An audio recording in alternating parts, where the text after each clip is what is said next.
Go ahead and start our special meeting with a call to the audience. So if you'd like to speak to the board, if you could please turn in the yellow card, one of these yellow cards. I'll read a little information about the call. Because it's a special meeting, we're limiting the call to 20 minutes today. Members of the public may speak during the call to the audience portion of the agenda. The board president, I'll be responsible for recognizing speakers and for maintaining proper order by setting such limitations as may be appropriate. Any person desiring to speak to the call to the shall complete a call to the audience card. When addressing the board, an individual shall state his or her full name, address before going into the subject matter. Individuals are encouraged to be brief with a maximum time limit of 3 minutes. Individuals attending the meeting and or speaking before the board shall observe rules of propriety, decorum, and good conduct, and refrain from impertinent or slanderous remarks. Because TUSD serves students from preschool through high school, speakers should be aware that there may be children in the audience. These rules. At the conclusion of the call, I'll ask if any board members wish to respond to criticism made by those who have addressed the board, wish to ask staff to review a matter, or wish to ask that a matter be put on a future agenda. No more than one board member may address each criticism. With that, and then when you hit the 30-second mark, Ms. Foster's going to put up this pink sign letting you know you have 30 seconds. So our first speaker is John Honeycutt, followed by Dr. John McElroy.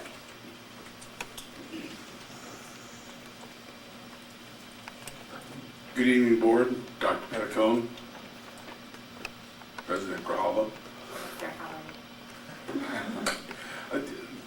The reason I'm here tonight, and I'm looking forward to tomorrow, I put in an RFI for a copy of the new multicultural curriculum last week, and basically got ignored until I went to the governor's ombudsman's office for people who deal with requests for public information, and discovered that there was no good reason for the board keeping that information from the public.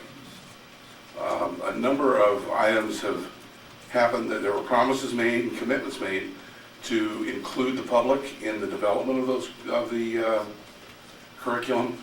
That never happened, and obviously the board has something to hide if they are keeping the information from the public until 2 or 3 days before the board is expected to vote on it. So it's pretty disappointing that professionals who are entrusted with the education of our children would limit the public input, which was supposed to include committees of the public that were going to help develop it. And the public has been kept totally out of this. So with that, I look forward to receiving it tomorrow. Thank you. Thank you. Dr. John McElroy, followed by Keith Van Heyningen. Yeah, I'm a retired University of Arizona professor, and my area of academic specialization is culture, American culture. I published 3 books on American culture and edited 2 books about major events in American history, one the discovery of America by Columbus and the other the Civil War. And I share John Honeycutt's concern that the public has been left out of this. I would have very much valued the opportunity to have easy access to exactly what the details of your contemplated new curriculum were, so that I could have, as a guy that spent his whole career on this subject of American cultural history, to have some input on what you're doing. And I think, as he said, it's a big mistake because if you not to do that, because if you want to introduce something along the lines that I've heard rumors about, I think you need public support. You need the public to be in on the planning of it, the formation of it, and you particularly need, I think, to take the utmost precautions that you are going to conform to the state law, which got rid of the Mexican American Studies program. if this is the same thing brought in through the back door, then I don't know what word I would use to describe that kind of error of judgment. But it would be devastating, I think, to the credibility of the board to flaunt the law to that extent. Thank you. Keith Van Heyningen, followed by Carolyn Cox. Good evening, my name is Keith Van Heyningen. I'm a Tucson resident, Ward 4. I got dragged into this mess, a couple of years ago now? And I'll say this as just an average citizen, taxpayer, property owner. If you can't put forward a curriculum, you're not going to have a course. Plain and simple. We've watched the disintegration of our educational system for a very long time. This isn't the beginning. It's nothing new. They're not your children. They belong to their families and their parents. You have overstepped your obligation to create something out of whole cloth. Whoever you're bound to is leading you down one path. Civil unrest, a direct threat to national security, and basically shaking hands with the devil. I don't know how you think you can play this off in the media, because it's not going to stay in Tucson. This will be nationwide. If you fail, what you need to do is understand you're Americans first. Plain and simple. If you do not put forth a curriculum for everybody to see, it's just another, shall we say, crack in your shield. It basically shows us you don't care about the children, you don't care about the taxpayers, you don't care about what is right and wrong. Politics in this town, yeah, it's become my job for the last 4.5 years. You know what, I'm only 50, so I got a long way to go. I ain't going nowhere. So, like I said, no curriculum, no class. We'll protest your schools, we'll protest your meetings. This time it will be a bunch of children with no resources and no friends higher up. So do what's right for once, save your school district, save the headache. Have a good day. Thank you. Yes, I'm a taxpayer, and I'm very concerned about the kind of information that's given to our children. We were promised the opportunity to have input and to know how this program was developing. It was supposed to be public.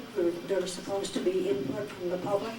And I think that it must be made available for anyone to look at it, because if you're saying things that people don't agree with, then you're really reneging on your obligation to the children to teach them honest history. Thank you. Mike with Loretta Honeycutt. Good evening, board. Thank you for your service to children. And you do serve children every single day, and it is appreciated. And everyone knows how difficult your jobs are. And we appreciate that you're willing to do them. And I have to say, it's an absolute pleasure to be here tonight and say, I agree with Carolyn Cox and Butts Putnam Hidalgo. They were both right. They both said what you needed to hear. And so often, you don't hear. And it's very evident that you're not even hearing yourself. Last January, you passed a resolution calling for multicultural education. It was supposed to be a creation of classes that incorporated the beautiful celebratory history of Mexican Americans, African Americans, everyone who made this country absolutely as fantastic as it is. It was also supposed to recognize all of the horrible things we've done in our history and what we do now. That was the commitment that you made to this community. You, Dr. Petticone, made a commitment to the Arizona Department of Education that the development of that curriculum would include the community. I'm not aware of any time when you have included any member of the community, except for a few guys at the U of A who then turned around and I believed charged this district that can't afford math books for its kids. You paid them to create a curriculum that left the rest of us out, that didn't reflect accurately all of the warts and celebratory facts about this country.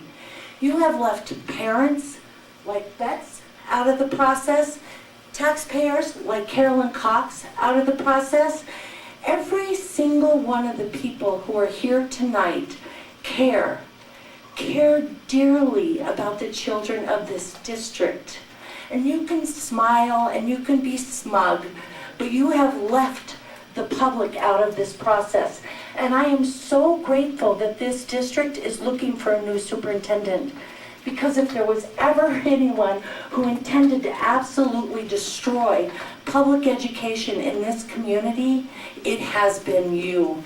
And I am a fearless advocate for public education, and I will fight for every single one of these 50,000 kids in this district, and so will everyone here. Thank you. Thank you.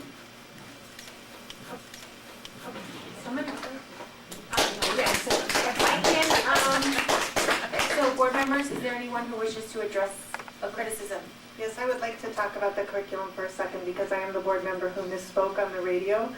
And I wanted to guarantee everybody that the curriculum is going through the Arizona Department of Education. And nothing will come forth to any of our students without approval of ADE. And so I believe that's where it is right now. And I think that's the process that we agree to.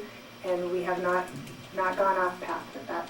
So I can guarantee you that the Department of Education has the curriculum and it'll be definitely We don't trust them either. It'll be approved before we come forth with any product. Thank you. Thank you. Any other board members? Yeah, we don't trust them. Okay, so our next item is our only action item, and